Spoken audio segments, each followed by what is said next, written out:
Today we're going to install a new crankshaft positioning sensor on this 2010 Chevy Camaro V6. Just made a video of how to remove it. Now we're going to go ahead and install the replacement one.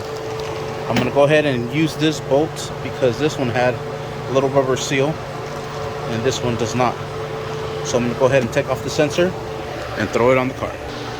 Alright, this is located on the passenger side, right in between the catalytic converter on the passenger side, transmission and engine block. It is right there. There's the bolt hole, and then there's the hole right there right next to it. So we'll go ahead and plug in the sensor. Actually, you know what, let's plug in the sensor. So we'll do that first, get that out of the way, and don't forget to secure it down. Perfect. Now we'll go ahead and install it back into its place.